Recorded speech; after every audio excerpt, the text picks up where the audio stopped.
तो शुरू करते हैं अपने विश्लेषण का दूसरा भाग। आज हम देखने वाले हैं कि भारत में कोई आइडिया, एक सोच, आखिर कानून का रूप लेती कैसे है। ये सफर बड़ा दिलचस्प है। कभी सोचा है आपने कि एक छोटा सा आइडिया संसद से गुजरकर कैसे एक ऐसा कानून बन जाता है जो हम सब पर असर डालता है? चलिए, इसी सवाल का जवाब ढूंढते हैं और इस पूरे सफर को स्टेप बाय स्टेप समझते हैं। तो इस कहानी को शुरू से शुरू करते हैं। सबसे पहले स्टेज में आता है हमारा मेन कैरेक्टर, जिसे हम कहते हैं विधेयक या बिल। तो ये विधेयक या बिल आखिर है क्या? देखिए, सीधी सी बात है, ये एक नए कानून का प्रपोजल होता है या फिर किसी पुराने कानून में बदलाव का एक प्रस्ताव, जिसे बहस के लिए संसद के सामने रखा जाता है। और मजे की बात यह है कि इसकी यात्रा संसद के किसी भी सदन से शुरू हो सकती है, चाहे वो लोकसभा हो या राज्यसभा। हमारा संविधान खास तौर पर आर्टिकल 107(1) इस मामले में पूरी फ्लेक्सिबिलिटी देता है। तो ठीक है, बिल तो आ गया, अब शुरू होती है असली चुनौती। इससे अब 2 सदनों की मुश्किल परीक्षा से गुजरना है, और यकीन मानिए, ये इस सफर का सबसे कठिन पड़ाव हो सकता है। ये एक बहुत ही बुनियादी नियम है जिसका जिक्र आर्टिकल 107(2) में है। कोई भी बिल तब तक पास नहीं माना जाता जब तक उस पर दोनों, मतलब लोकसभा और राज्यसभा, दोनों सहमत न हो जाएं। एक की सहमति से काम नहीं चलेगा। लेकिन जरा सोचिए, क्या हो अगर दोनों सदनों की राय अलग अलग हो, अगर वो सहमत ना हो? बस यहीं पे कहानी में एक ट्विस्ट आता है। इसे कहते हैं डेडलॉक या गतिरोध। तो ये डेडलॉक होता कब है? आर्टिकल 108 हमें 3 सिचुएशंस बताता है। पहली, मान लीजिए एक सदन ने बिल पास कर दिया और दूसरे ने उसे सीधे सीधे रिजेक्ट कर दिया। दूसरे सदन ने कुछ ऐसे बदलाव सुझाए जो पहले वाले को बिल्कुल पसंद नहीं है। या तीसरी सिचुएशन, दूसरे सदन ने बिल पर कोई एक्शन ही नहीं लिया और 6 महीने से ज्यादा का वक्त बीत गया। अब सवाल उठता है कि इस गतिरोध को तोड़ा कैसे जाए। यहीं पर हमारा संविधान एक रास्ता दिखाता है। आर्टिकल 1081 के मुताबिक ऐसी स्थिति में राष्ट्रपति के पास एक खास पावर होती है। वो दोनों सदनों की एक जॉइंट सिटिंग यानी संयुक्त बैठक बुला सकते हैं ताकि बिल पर वोटिंग करके फैसला हो सके।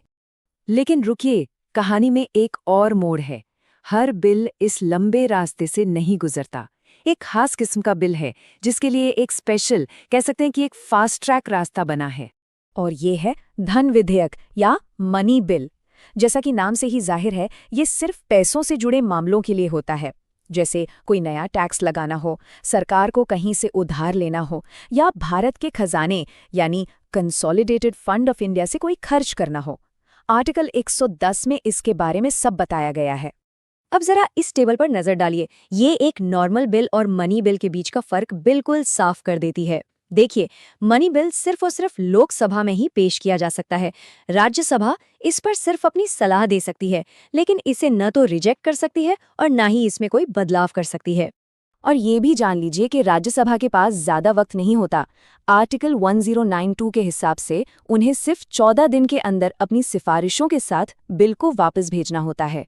अगर 14 दिन में बिल वापस नहीं आया तो ये मान लिया जाता है कि बिल दोनों सदनों से पास हो गया।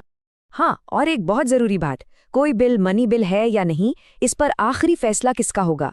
तो आर्टिकल 1103 साफ कहता है कि ये तय करने का फाइनल अधिकार सिर्फ लोकसभा के स्पीकर के पास है। उनका फैसला ही अंतिम माना जाता है।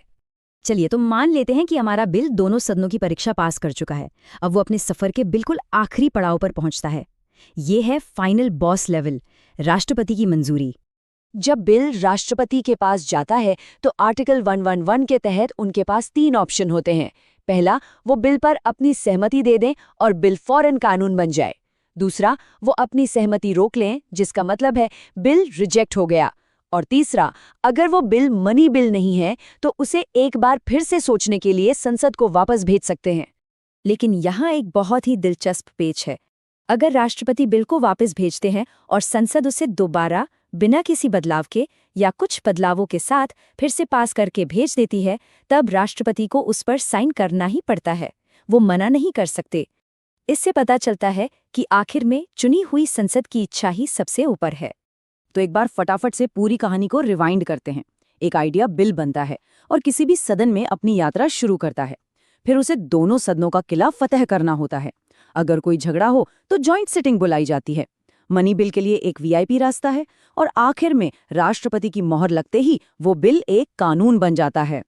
तो ये पूरा प्रोसेस बहुत सोच समझकर हर पहलू पर बहस करने के लिए बनाया गया है। लेकिन एक सवाल मन में आता है, आज की इतनी तेज रफ्तार दुनिया में क्या ये प्रक्रिया विचार विमर्श और तेजी के बीच एक सही बैलेंस बना पाती है? इस पर सोचना तो बनता है।